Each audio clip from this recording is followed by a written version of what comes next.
Hello everyone. तो कैसे हैं आप सभी लोग? उम्मीद करते हैं बढ़िया होंगे। मैं संजय पाल आज आपकी क्लास 8 मैथमेटिक्स का चैप्टर नंबर 3 अंडरस्टैंडिंग क्वाड्रिलेटरल्स का लेक्चर नंबर 4 लेकर आया हूं। पिछले लेक्चर में हमने जो है क्वाड्रिलेटरल्स के टाइप्स की डेफिनेशंस देखी थी। अब हम उन टाइप्स की कुछ प्रॉपर्टीज देखेंगे। तो पहला हमारा है पैरेललोग्राम, उसके बाद हम रोम्बस की प्रॉपर्टीज देखेंगे, उसके बाद रेक्टेंगल की, उसके बाद स्क्वायर की, उसके बाद ट्रेपेजियम की और उसके बाद काइट की। तो हम आज का लेक्चर स्टार्ट करते हैं। तो पहला क्वाड्रिलेटरल हमारा है वो है पैरेललोग्राम। इसकी 5 प्रॉपर्टीज होती हैं। तो हम पांचों प्रॉपर्टीज को एक एक करके देखते हैं। पहली है ऑपोजिट साइड्स आर इक्वल। तो ये तो हमने डेफिनेशन में ही पढ़ा था ना कि पैरेललोग्राम क्या होता है, जिसकी ऑपोजिट साइड्स जो होंगी, ऑपोजिट साइड्स का पेयर, मतलब दो पेयर ऑपोजिट साइड्स का होगा, दोनों जो है पैरेलल होगा। तो पैरेलल अगर होगा, ये इसके पैरेलल होगा और ये इसके पैरेलल होगा। तो अगर ये दोनों आपस में पैरेलल होंगी तो आप थोड़ा सा इसमें सेंस लगाइए कि ये पैरेलल इसके, ये पैरेलल इसके, तो ये देखो इसको इक्वल पे कट करेगी और ये भी इसको इक्वल पे ही कट करेगी। तो ये अल्टरनेटली मतलब बाद में ये इक्वल हो ही जाएंगे। अगर ये ए डिस्टेंस होगा तो ये भी ए हो जाएगा, ये बी डिस्टेंस होगा तो ये भी बी हो जाएगा। ठीक, तो ऑपोजिट साइड जो है इक्वल है, हमने डेफिनेशन में ही देखा था। अब ऑपोजिट एंगल्स इक्वल कैसे हैं वो देखते हैं। इसकी ऑपोजिट साइड्स इक्वल होगी और ऑपोजिट एंगल्स भी इक्वल होंगे। तो ऑपोजिट एंगल्स कैसे इक्वल होंगे? मान लो मैंने इसको एक्सटेंड कर दिया थोड़ा सा, ये पैरेलल तो है ही तभी ये पैरेललोग्राम है। ठीक, इसको भी एक्सटेंड कर दिया, इसको भी एक्सटेंड कर दिया, एक्सटेंड हो गया, एक्सटेंड मतलब बढ़ा दिया। ठीक, तो इसको मैंने बढ़ाया तो ये आपस में पैरेलल है, हाँ है। तो मेरा यहाँ पर कहने का ये मतलब है कि ये एंगल इसके इक्वल होगा, ये एंगल इसके इक्वल होगा। अब कैसे होगा? तो ये जो है यहाँ से दिख रहा है हमको, ये अगर पैरेलल होगा तो ये अल्टरनेट इंटीरियर एंगल, इसका अल्टरनेट इंटीरियर एंगल यहाँ पर आएगा। मतलब ये अगर एंगल 1 है तो ये भी एंगल 1 हो जाएगा इसके बराबर। ठीक है, अब यहाँ से वर्टिकली अपोजिट एंगल, यहाँ पर एंगल 1 आएगा, वर्टिकली अपोजिट एंगल यहाँ पर आएगा, तो ये इसके इक्वल हो जाएगा। अब यहाँ से फिर एक अल्टरनेट इंटीरियर एंगल यहाँ पर, क्यों? क्योंकि ये दोनों भी पैरेलल है और ये आपस में पैरेलल है। तो हम एक बार यहाँ पर प्रॉपर्टी लगाएंगे तो अल्टरनेट इंटीरियर यहाँ गिरेगा, फिर यहाँ से यहाँ वर्टिकली अपोजिट और यहाँ से यहाँ अल्टरनेट इंटीरियर। तो ये angle 1 equal to angle 1, opposite angles equal हो गए।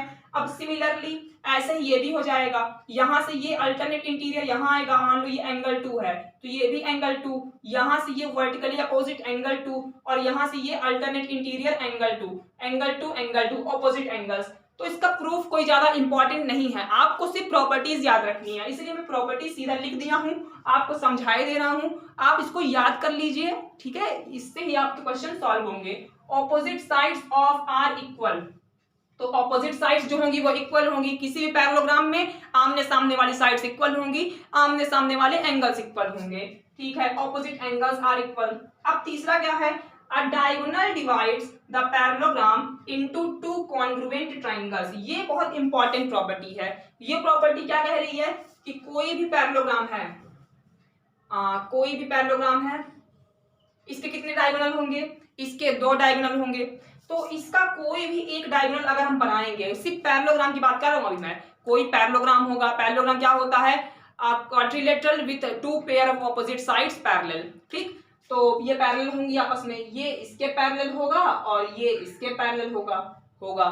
तो अब इसमें क्या कह रहा है कि कोई भी एक डायगोनल, मान लो मैंने ये कोई डायगोनल बना दिया, इसका ये डायगोनल बन गया। अब ये डायगोनल इसको 2 कॉन्ग्रुएंट ट्रायंगल्स में, कॉन्ग्रुएंट क्या होता है? कॉन्ग्रुएंट वो फिगर्स होते हैं जो एक दूसरे को ढक ले। अब जैसे मेरा ये हाथ है और मेरा ये हाथ है, मैंने अगर इस हाथ के ऊपर इस हाथ को रखूं तो ये हाथ ढक लेगा। क्यों? क्योंकि दोनों हाथ बराबर हैं, इसको ये ढक लेगा और इस हाथ को ये हाथ भी ढक लेगा। तो ये दोनों आपस में कॉन्ग्रुएंट है। जब कोई 2 फिगर्स एक दूसरे को कंप्लीटली ढक दें, मतलब अगर ये इसको ढके तो ये इसको भी ढके। ठीक है, जैसे कि हमारे पास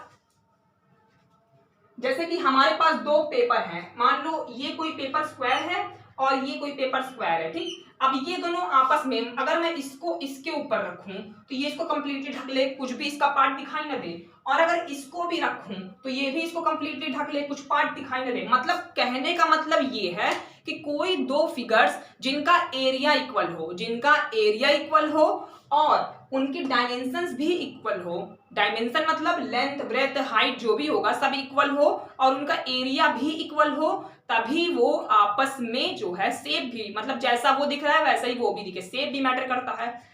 अब जो है यहाँ पर ये आपस में कॉन्ग्रुएंट होंगे, तो दो ट्राइंगल्स में डिवाइड करेगा किसी भी पैरेललोग्राम में, अगर हम उसके डायगोनल से उसको मतलब डायगोनल बना देंगे पैरेललोग्राम में, तो वो उसको टू कॉन्ग्रुएंट ट्राइंगल्स में जो है वो कट कर देगा, ठीक, डिवाइड कर देगा। अब जो है चौथी प्रॉपर्टी क्या है, both diagonals of parallelogram bisect each other. अब जो है दोनों डायगोनल जो होंगे ना ये आपस में एक दूसरे को बाइसेक्ट करेंगे, मतलब दोनों एक दूसरे को जो है दो इक्वल पार्ट में डिवाइड कर देंगे। तो ये इसको, ये वाला डायगोनल इसको दो इक्वल पार्ट में डिवाइड कर देगा, और जो ये वाला डायगोनल होगा ये इसको दो इक्वल पार्ट में डिवाइड कर देगा। तो कुल मिला कहने का मतलब ये है कि दोनों डायगोनल अगर मैं बना दूंगा तो ये दोनों डायगोनल एक दूसरे को दो इक्वल पार्ट में कट कर देंगे, मतलब ये इधर इक्वल और ये इधर इक्वल, सिंपल प्रॉपर्टी है। उसके बाद sum of any two adjacent angles of a parallelogram is 180 degree. कोई भी दो एडजेसेंट एंगल्स लूंगा मैं पैरेललोग्राम में, मान लो कोई पैरेललोग्राम है ये, ठीक।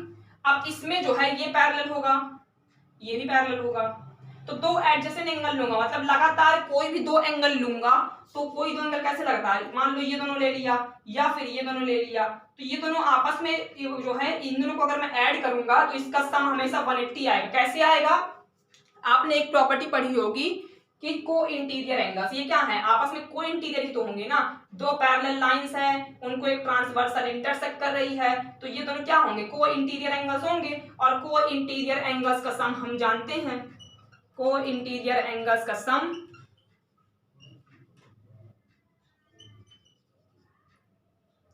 जो है 180 डिग्री होता है। तो वहां से हमको पता चल गया। अगर आपको कोई इंटीरियर एंगल भी नहीं पता तो आप सिंपल सा ये जानिए कि ये जो है लगातार दो एंगल्स लेंगे पैरेललोग्राम में, तो उनका सम, मान लो इन दोनों को लिया तो इन दोनों का जो सम होगा वो 180 डिग्री होगा, या फिर इन दोनों को लिया तो इन दोनों का सम जो है 180 डिग्री होगा।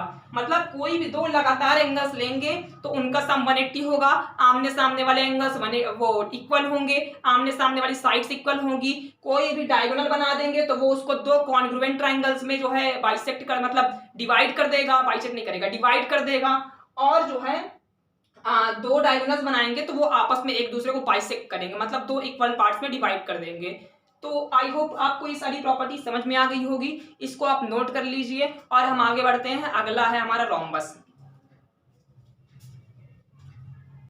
अब हम देखते हैं रोम्बस की प्रॉपर्टीज। तो मैंने जैसा कि आपको पहले ही बताया था कि रोम्बस क्या होता है, एक ऐसा पैरेललोग्राम है, मतलब पैरेललोग्राम का टाइप है, ठीक। तो पैरेललोग्राम है ये एक ऐसा पैरेललोग्राम है जिसकी सारी साइड्स इक्वल है और बाकी पैरेललोग्राम की सारी प्रॉपर्टीज इसमें जो है लागू होंगी, सेटिस्फाई करेगा सारी प्रॉपर्टीज को। तो उसी पर देखिए ऑल साइड्स आर इक्वल, मतलब इसकी सारी साइड्स इक्वल होंगी, जैसे मैंने आपको डेफिनेशन में ही बताया था। And opposite sides are parallel, तो ऑपोजिट साइड्स पैरेललोग्राम में भी पैरेलल होती है, यहां भी पैरेलल होंगी। क्यों, क्योंकि रोम्बस जो है हमारा पैरेललोग्राम है। अब आपको रिलेट करके पढ़ना है, देखिए जो मैंने पैरेललोग्राम में पढ़ाया अब उसको रिलेट करके हम रोम्बस पढ़ेंगे, उसी से रिलेट करके हम जो है रेक्टेंगल पढ़ेंगे और उसी से रिलेट करके हम स्क्वायर पढ़ेंगे, ठीक। चारों क्वाड्रिलेटरल्स को हम ऐसे ही पढ़ेंगे। बाकी लास्ट के जो दो आएंगे ट्रेपेजियम और काइट वो थोड़े अलग रहेंगे। तो अब यहाँ पर हमने जो है पहली प्रॉपर्टी तो वहीं से ही निकाल ली, ऑपोजिट साइड जो है पैरेलल होती हैं, इक्वल होती हैं। लेकिन रोम्बस में क्या होगा कि सारी साइड्स इक्वल होंगी, ठीक है। Opposite angles are equal, parallelogram में भी ऑपोजिट एंगल्स इक्वल थे, यहाँ भी ऑपोजिट एंगल्स इक्वल हैं, आमने सामने वाले एंगल्स इक्वल होंगे, ठीक है। Each diagonal divides the rhombus into two congruent triangles, मतलब ईच डायगोनल, कोई भी डायगोनल बनाएंगे, रोम्बस है हमारा ये, इसकी सारी साइड्स इक्वल होंगी, ये पैरेलल होंगे आपस में, ये दोनों पैरेलल और ये दोनों आपस में पैरेलल, ठीक है। सारी साइड्स इक्वल होंगी, ठीक है। अब जो है कोई भी एक डायगोनल बनाएंगे तो वो इसको दो कॉन्ग्रुएंट ट्रायंगल्स में जो है डिवाइड कर देगा। यही काम हमने अभी तक पैरेललोग्राम में देखा था कि कोई भी डायगोनल बनाओगे या तो ये वाला डायगोनल बनाओ या तो ये वाला डायगोनल बनाओ, क्या करेगा ये इसको टू कॉन्ग्रुएंट ट्रायंगल, ये वाला ट्रायंगल और ये ट्रायंगल आपस में कॉन्ग्रुएंट होंगे। मैं अगर इसको फोल्ड कर दूंगा तो ढक देंगे ना, या इसको उधर फोल्ड कर दूंगा ये भी ढक जाएगा, तो ये क्या है, कॉन्ग्रुएंट है आपस में, ठीक है। ये दोनों भी कॉन्ग्रुएंट है। अब उसके बाद लास्ट प्रॉपर्टी, ये तीनों तो सिमिलर ही है ना, बस अलग क्या है, इसकी सारी साइड्स इक्वल है, बाकी पैरेललोग्राम की प्रॉपर्टीज सही है, ठीक।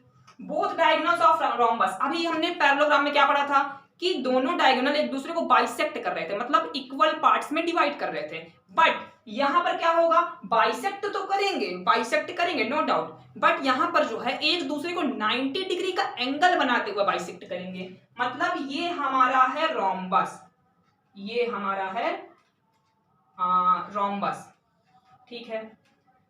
ये इसके पैरेलल, ये इसके पैरेलल, सारी साइड्स इक्वल, ये भी ए, ये भी ए और ये भी ए।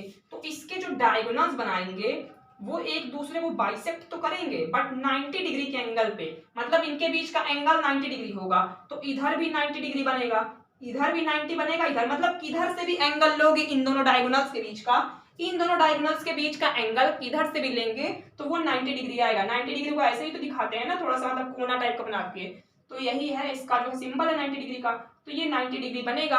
ठीक, यहाँ पर एक्स्ट्रा क्या आई, एक्स्ट्रा एक जगह ये आई कि सारी साइड्स इक्वल होंगी, और दूसरा एक्स्ट्रा क्या आया कि जो है डायगोनल जो है बाइसेक्ट तो करेंगे, एक दूसरे को बाइसेक्ट तो करेंगे इक्वल पार्ट्स में। ठीक है,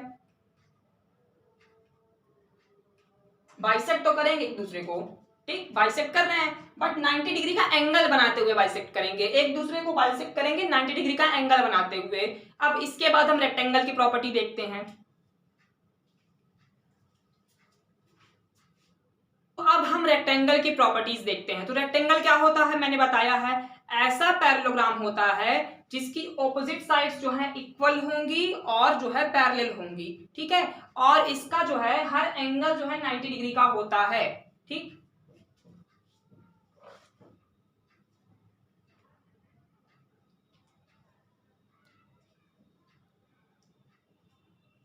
अब हम जो है रेक्टेंगल के बारे में देखेंगे। तो मैंने आपको पहले ही बताया है कि रेक्टेंगल क्या होता है, ऐसा पैरेललोग्राम होता है जिसके सारे एंगल्स जो है 90 डिग्री के होते हैं। तो वो तो आपको डेफिनेशन से ही, पहली वाली ये फिफ्थ वाली प्रॉपर्टी तो डेफिनेशन से ही मिल गई। ठीक है, कि सारे एंगल्स 90 डिग्री होंगे, ये भी मैंने इसमें लिख दी है, बट या तो डेफिनेशन में ही पता चल जाएगी कि अगर रेक्टेंगल है तो सारे एंगल्स जो है 90 डिग्री होंगे। ठीक है, तो मेन हमको 4 प्रॉपर्टीज देखनी है इसकी, तो देखते हैं। Opposite sides equal and parallel, तो अगर पैरेललोग्राम है तो ऑपोजिट साइड्स इक्वल होंगी, पैरेलल होंगी, तो ये तो हमको पैरेललोग्राम से ही मिल गई। ठीक है, इसमें कोई नया नहीं है। A diagonal divides it into two congruent triangles, ये भी पैरेललोग्राम की ही प्रॉपर्टी है कि एक डायगोनल बनाएंगे तो वो उसको 2 कॉन्ग्रुएंट ट्राइंगल्स में जो है डिवाइड कर देगा।